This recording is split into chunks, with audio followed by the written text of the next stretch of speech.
A'udzubillahi minasyaitonirrajim. Bismillahirrahmanirrahim. Alhamdulillahirabbil alamin wa sallallahu ala Muhammad wa alihi tahirin. Assalamualaikum jami'an warahmatullahi taala wabarakatuh. Waalaikumsalam warahmatullahi wabarakatuh. Puja dan puji syukur kehadirat Allah, salawat dan salam untuk Rasulullah sallallahu alaihi wasallam. Para pembahas dalam hal ini Kakanda Hari Azhar Aziz, Mas Khairon, Mas Lukman, para penanggap, Kak Sul, Uda Indra Piliang kayaknya belum bergabung dengan kita. Rekan-rekan PBHMI yang saya hormati, buku ini semula direncanakan akan terbit pada tahun 2016. Penggagasnya itu adalah Mas Haji Dedi Mulawarman. Beliau waktu itu mengemukakan gagasan ini kepada beberapa alumni HMI dan disambut baik. Bahkan beliau sudah membuat room perbincangan di WA dan waktu itu sangat-sangat dinamis. Setahu saya ada sekitar 3 sampai 4 bulan perbincangan itu sangat dinamis. Maka dibentuklah sebuah tim yang melakukan riset. Riset itu terdiri atas pekerjaan-pekerjaan teknis seperti mengumpulkan dokumen dan bahan-bahan yang masih ada, yang masih tersisa di PBHMI maupun ada di beberapa alumni dan cabang-cabang. Di antaranya yang terkumpul itu adalah ini hasil Kongres Padang, kemudian ada beberapa juga yang masih terkumpul dan cukup membantu untuk riset dokumen dalam penulisan buku ini. Yang kedua adalah melakukan penelusuran kepada pelaku-pelaku sejarah. Saya sempat ikut sekali wawancara dengan Prof. Hari, Bang Hari di kantornya beliau untuk kali yang kedua waktu itu, dan juga beberapa alumni yang lain termasuk Ketua Umum PBHMI MPO yang pertama yakni Bang Egy Sujana. Beliau juga sudah memberikan keterangan yang sangat-sangat berharga untuk ditulisnya buku ini. Nah, para peserta yang saya hormati, buku ini tidak dimaksudkan untuk menampilkan tokoh-tokoh. Karena kalau itu yang dimaksudkan oleh buku ini, tentu tidak akan hanya sampai 236 halaman saja, tapi akan menyangkut banyak sekali peristiwa yang mengulik tentang tokoh-tokohnya. Di sini tidak untuk itu. Karena itulah jika misalnya ditemukan ada segmen tertentu di mana tidak disebutkan namanya, itu tidak berarti bahwa kita melupakan nama-nama itu atau lebih banyak mengungkap nama-nama tertentu. Itu tidak dimaksudkan untuk mengangkat nama yang bersangkutan. Jadi sama sekali tidak begitu. Tapi bagaimana? Yang kita maksudkan di sini adalah menjawab pertanyaan tentang mengapa sebenarnya HMI MPO pada waktu itu atau HMI melawan kebijakan atas tunggal Pancasila yang dikeluarkan oleh Orde Baru. Dan metodologi dalam penulisan buku ini benar-benar secara sangat fair berdasarkan pada dokumen-dokumen yang ada, tidak pada subjektivitas penulis yang kebetulan rata-rata adalah HMI MPO. Para peserta sekalian, semula buku ini akan ditulis bersama. Jadi sudah ada beberapa nama. Kami sudah diundang secara khusus oleh Mas Haji Dedi Mulawarman sebagai koordinator pada waktu itu di kediaman beliau di sekolahan beliau di Malang dan merumuskan outline buku ini.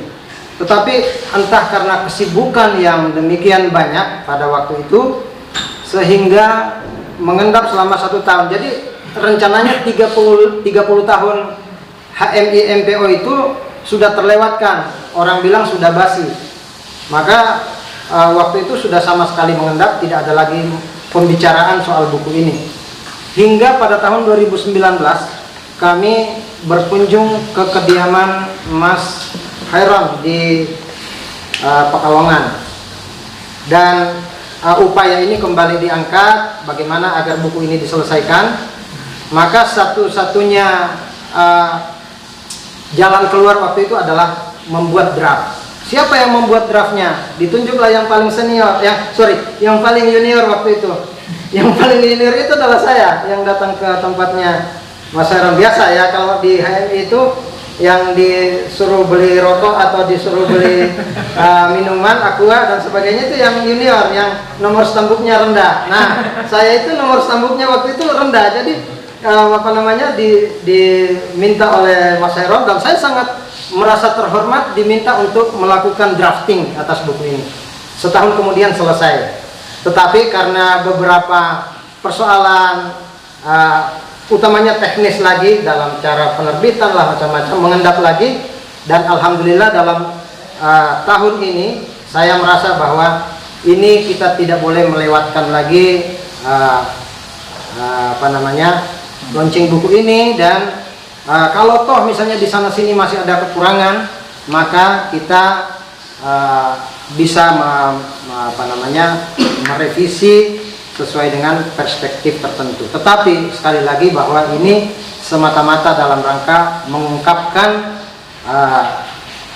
alasan atau mengungkapkan argumen-argumen tentang lahirnya HMI MPO. Saya masih menggunakan kata lahirnya ini supaya sekedar memudahkan pembahasan. Tapi dalam buku ini tidak pernah disebutkan satu kali pun tentang lahirnya HMI MPO. Sebab dokumen-dokumen memperlihatkan kepada kita bahwa sebetulnya sejak tahun 1976 sampai 1981 ada perkembangan yang sangat-sangat signifikan di HMI dalam upaya merevitalisasi visi-visi ideologis dan utamanya perkaderan HMI.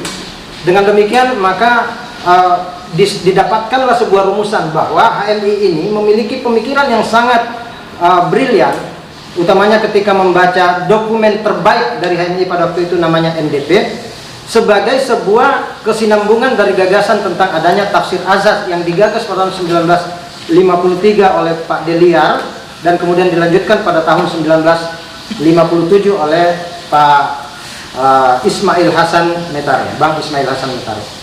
Kemudian berlanjut dengan penyempurnaan lebih intensif pada tahun 1963 menjadi kepribadian HMI atau citra diri HMI. Tahun 1967 menjadi garis-garis pokok perjuangan, dan itulah semua bahan-bahan yang menjadi NDP. Bagaimana kabarnya NDP pada 10 tahun berikutnya? Itu ada banyak kritik. Salah satu diantaranya adalah bahwa HMI sangat fasih berbicara secara diskursif tentang Islam, tapi dalam penerapannya pada amaliyah keislamannya itu dikoreksi secara total oleh kader-kadernya waktu itu. Dan puncaknya adalah lahirnya rekomendasi Kongres ke 15 1983 di Medan dengan rumusan bahwa Kongres merekomendasikan kepada PB HMI terpilih untuk menyempurnakan NDP. Nah, ini sebetulnya adalah sebuah semangat untuk perbaikan. Saya menyebutnya adalah proyek masa depannya yang dikawal oleh Bang Hari Azhar Aziz waktu itu. Sayangnya ada asas tunggal. Andai kata tidak ada asas tunggal, maka tentu saja perjalanan HMI ini bakal lebih kokoh dengan cita-citanya seperti itu. Nah, kita ringkas saja bahwa buku ini benar-benar hanya ingin memotret peristiwa-peristiwa seperti itu. Ya, ini peristiwa ketika ada halangan atas niat baik atau cita-cita besarnya HMI ketika itu, yaitu asas tunggal. Bagaimana menyikapinya? Nah, disinilah terjadi dua cara pandang yang berbeda. Yang berkongres di Padang menganggap bahwa menerima asas tunggal sebagai strategi belaka, dan kalau menurut Toynbee ini adalah bagian dari semacam penerapan dari teori challenge and response. Tetapi untuk mereka yang berkumpul di dalam MPO HMI waktu itu dikoordinatori oleh Bang Egy, itu lalu berkumpul dengan sejumlah cabang yang mendukungnya di Yogyakarta dalam rangka melaksanakan sebuah kongres yang lain. Nah, disinilah dua perspektif ini dipaparkan secara jelas di dalam buku ini. berdasarkan pada dokumen-dokumen yang kami miliki. Jadi kalau toh misalnya ada koreksi-koreksi di sana sini, itu kami sangat terbuka untuk mengecek kembali dengan dokumen yang ada atau meng-cross-checknya lagi dengan pelaku-pelaku sejarah yang ada. Intinya buku ini sekedar untuk memberikan perspektif kepada semuanya agar ada cara pandang yang cukup terhadap HMI MPO. Yang terakhir yang saya ingin sampaikan Bang Hari, bahwa HMI MPO ini 2 kali menderita, Bang Hari. Penderitaan yang pertama adalah ketika menghadapi asas tunggal Pancasila, dan yang kedua adalah sesudah reformasi. Mereka seolah-olah dikejar-kejar untuk atau katakanlah disalahkan karena dianggap sebagai biang pecahnya HMI. Padahal kalau kita ingin telusuri lebih mendalam, menurut buku ini dari dokumen-dokumen yang ada, justru harus berterima kasih dengan adanya HMI MPO. Andai kata benar waktu itu dulu terjadi kompromi yang baik antara kelompok MPO dengan PB pimpinan Bang Hari, mungkin ceritanya akan begini kalau kita ringkas. Silakan Kongres Padang membuat strategi, kita tetap bertahan dengan azas Islam, tapi nanti kalau sudah berubah kalian kembali lagi. Oh, kira-kira begitu. Mungkin itu satu perspektif, tapi entahlah ya, itu lain, banyak perspektif yang lain. Tetapi buku ini tidak menyebut itu. Sama sekali buku ini tidak menyebut tentang perspektif yang ini, karena seolah-olah akan menyalahkan satu dengan yang lain. Sekali lagi saya ingin katakan buku ini tidak dalam rangka menyalahkan yang lain, karena MPO memang tidak pernah menempatkan Dipo sebagai musuh. Bahkan MPO tidak pernah menempatkan negara sebagai musuh. Tapi yang dikoreksi oleh MPO adalah cara pengambilan kebijakan Orde Baru yang waktu itu sangat otoriter menekan HMI. Sementara pada waktu itu HMI sedang mengerjakan proyek masa depan yang besar sekali.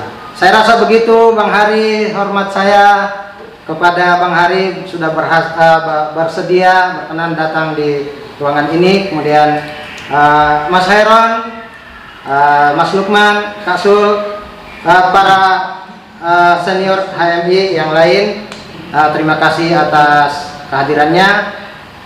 Wabillahi taufiq wal hidayah. Wassalamualaikum warahmatullahi taala wabarakatuh.